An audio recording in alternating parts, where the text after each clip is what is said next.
하나님 말씀 보시겠습니다. 하나님 말씀은 예레미야서 25장입니다. 제가 준 성경은 구역성경 1089쪽입니다. 오늘은 예레미야 25장 열방을 향한 외침이라는 제목을 가지고 말씀을 나누고자 합니다. 단락 구분을 해보면 1절부터 11절까지는 유다를 향한 외침, 12절 14절은 바벨론을 향한 외침, 15절부터 29절은 열방을 향한 외침, 30절부터 38절은 열방을 향한 심판이라고 제가 4개의 단락을 나누고 제목을 붙여보았습니다. 예레미야 오늘 25장은 오늘 1절에 보니까 요시야의 아들 여호야김 넷째 해라는 것이 바로 이제 배경인데요. 이 장은 언제냐면 여호야김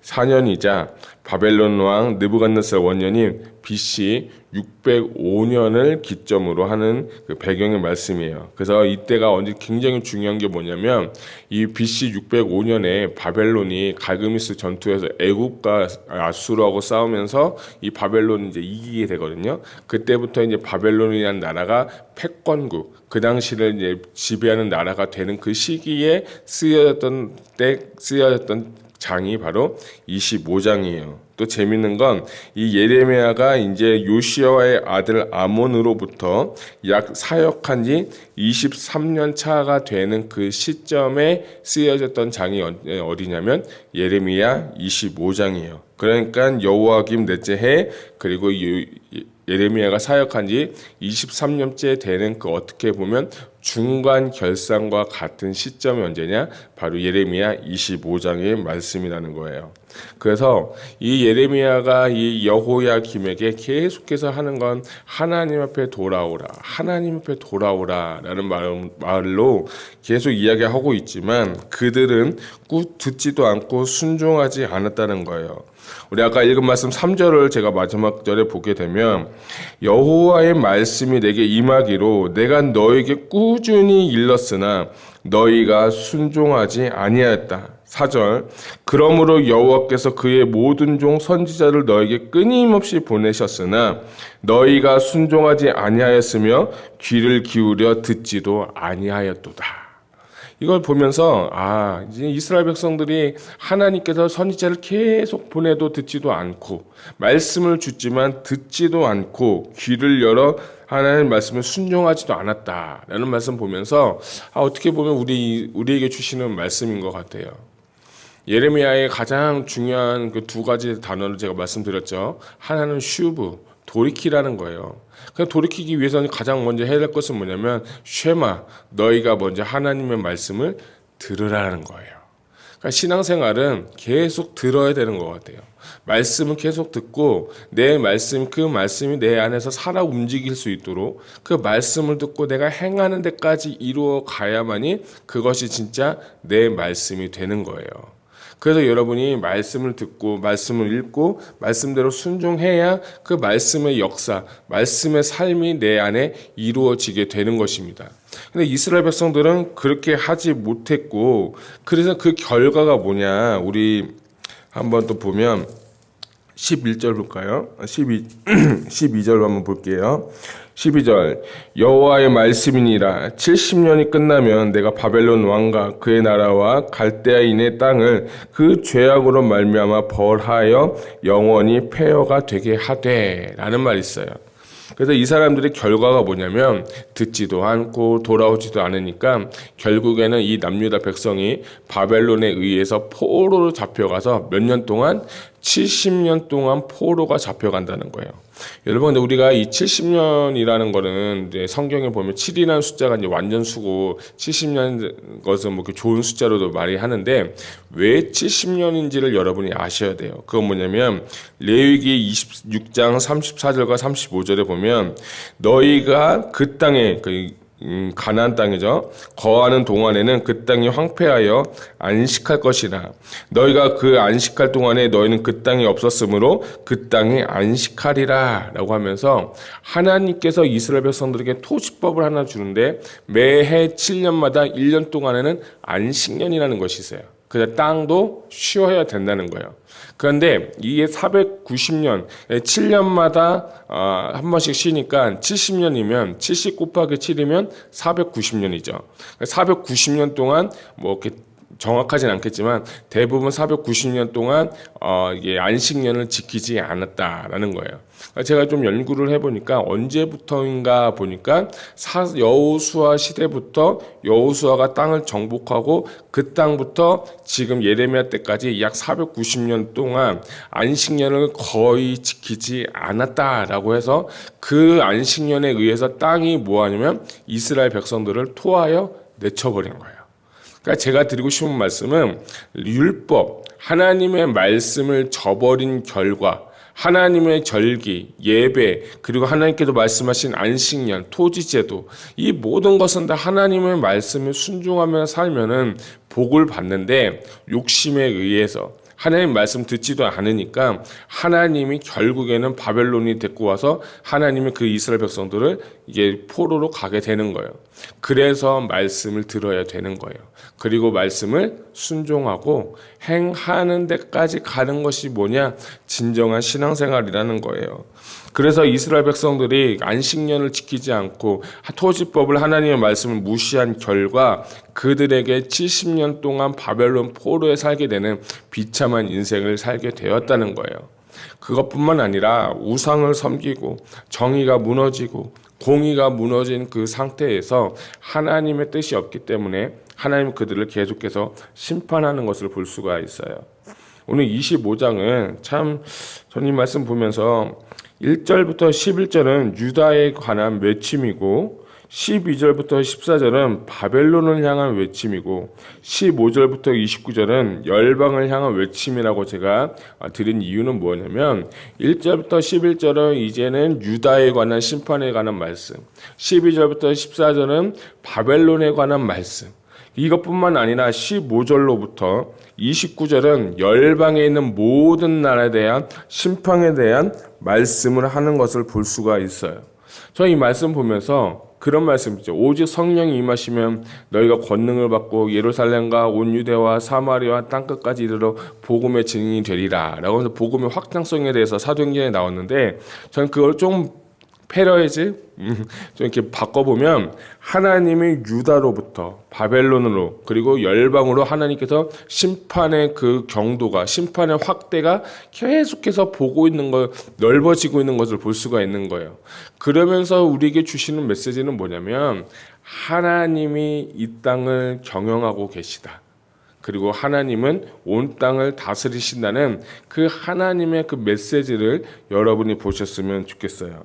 12절 아까 보았고요. 13절 보게 되면 내가 그 땅을 향하여 선언한 바 곧 예레미야가 모든 민족을 향하여 예언하고 이 책에 기록한 나의 모든 말을 그 땅에 임하게 하리라. 그리하여 여러 민족과 큰 왕들이 그들로 자기를 섬기게 할 것이나 나는 그들의 행위와 그들의 손에 행한 대로 갚으리라 라고 했습니다.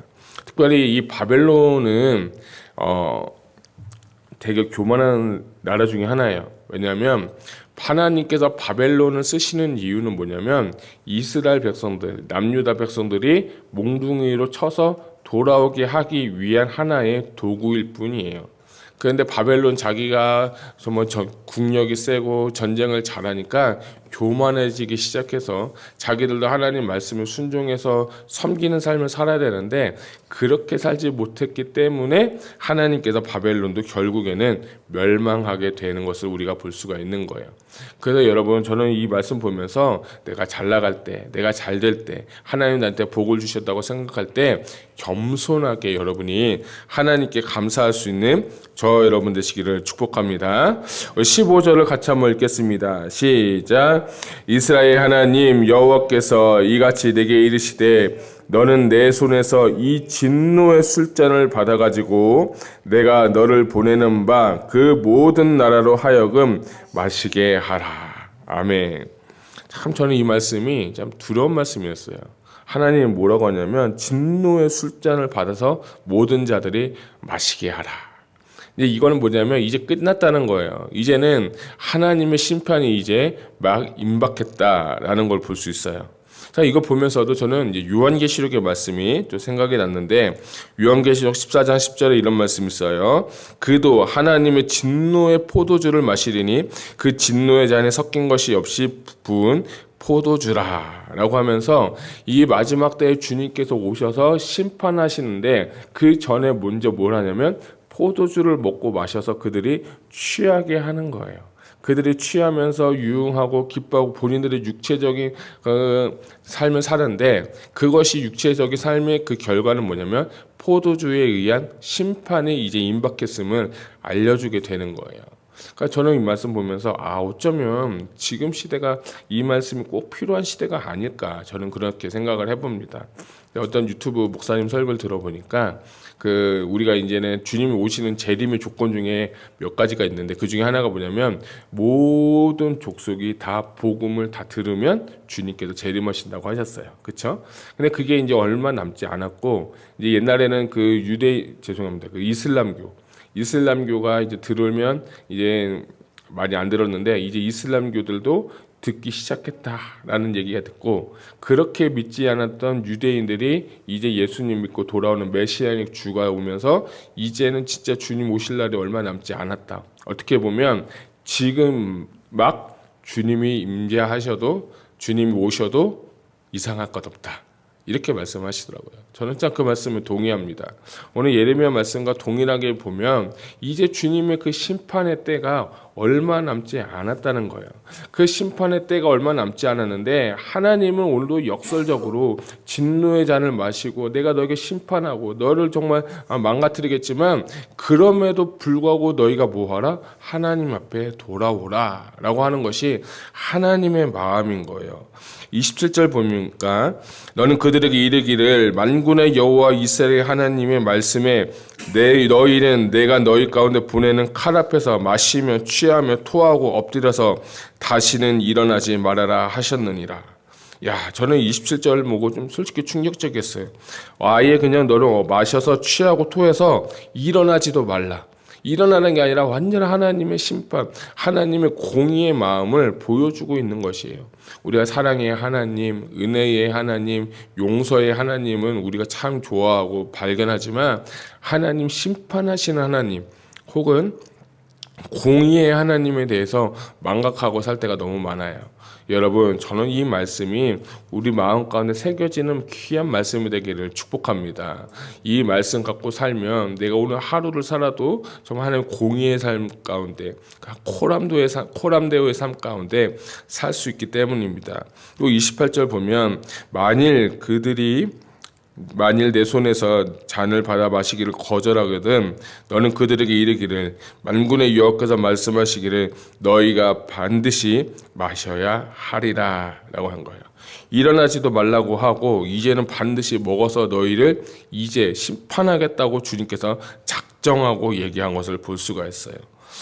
이 말씀 보면서 진짜 이런 날이 언젠가 올 텐데 우리는 과연 준비가 되어 있는가? 언젠가 내가 그날이 올 텐데 우리는 무슨 준비를 하고 있을까? 여러분, 이 말씀을 좀 보셨으면 좋겠어요. 그 30절부터 38절까지 보게 되면 저는 한 가지 단어가 참 눈에 들어왔는데, 그게 뭐냐면 애곡하다라는 단어가 있어요. 죄송합니다. 34절에 보면 애곡하다라는 소리가 있습니다. 34절하고 36절인데 34절에 너희 목자들아 외쳐서 애곡하라 라고 했고, 36절에 보면 목자들이 부르짖는 소리와 양떼의 인도자들이 애곡하는 소리여 라고 하면서, 저는 이 애곡하다는 단어가 참 제 눈에 들어왔어요. 여러분, 언제 애곡하죠? 우리가 언제 애곡하냐면 부모님이 돌아가셨을 때, 누가 가정에 어떤 분이 돌아가실 때 상을 당했을 때 그때 애곡한다는 얘기를 표현을 하는데, 그때가 반드시 온다는 거예요. 근데 저 이 말씀 보면서 주님 오시면 우리는 애곡하는 사람이 될지 아니면 주님과 함께 기뻐하며 살아가는 삶이 될지는 여러분 참 지금 이 순간에 달려있는 것 같아요. 마태복음에도 보게 되면 슬기로운 처녀 5하고 미련한 처녀 5도 있지 않습니까? 슬기로운 처녀는 혼인잔치에 갔지만 미련한 처녀는 등불 기름 준비 못해가지고 하나님 앞에서 그 혼인잔치에 참여 못해서 슬피 이를 가며 울었더라라는 말씀이 있어요. 그러니까 저는 이 말씀 보면서도 25장 보면서도 어떻게 하면 오늘 하나님이 우리에게 주신 메시지는 주님이 반드시 오신다는 것을 알고 믿고 오늘 하루를 잘 살아야겠다. 만약 지금 주님이 오신다면, 만약 지금 주님이 우리를 부르신다면 그때 우리는 어떤 것을 준비하고 예비해서 하나님 앞에 나아갈지를 오늘 결정하는 것이고 오늘 준비하는 것이고 오늘 하나님 앞에 서는 것입니다.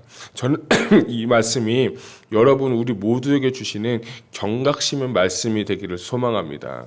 저는 몇 날 며칠 주님 오신다 이러한 어떤 종말론적 시한부 얘기를 하는 것이 아닙니다. 우리는 주님이 오셨고 이미 오실 그 예수님을 기다리면서 준비하는 것입니다. 그렇기 때문에 주님께서는 정결한 신부들이 되길 원하시고 준비되면서 혼인잔치에 들어갈 예복을 정말 입길 원하시는 그 하나님의 마음에 모두가 합하는 저와 여러분 되시기를 주님의 이름으로 축복합니다. 여러분 음료가 주는 그 포도주의 잔에 마셔서 취하지 마시고 하나님의 말씀을 읽고 그 말씀을 순종하면서 슈브 돌이킬 걸 돌이키시고 쉐마 들을 건 들으시고 아시아 행할 건 행함으로 말미암아서 하나님께서 오시는 그날을 기대하며 사모하며 준비할 수 있는 깨어 준비할 수 있는 저와 여러분 되시기를 주님의 이름으로 축복합니다. 오늘 예레미야 25장 하나님께서 열방을 향한 외침 유다에게 외치고 바벨론에게 외치고 열방에 외쳤다면 오늘 하루도 주님께서 오늘 우리에게 주시는 외침의 말씀을 듣고 순종하여 준비하여 깨어서 성령 충만한 삶이 되는 오늘 귀한 하루가 되시기를 주님의 이름으로 축복합니다. 기도하시겠습니다.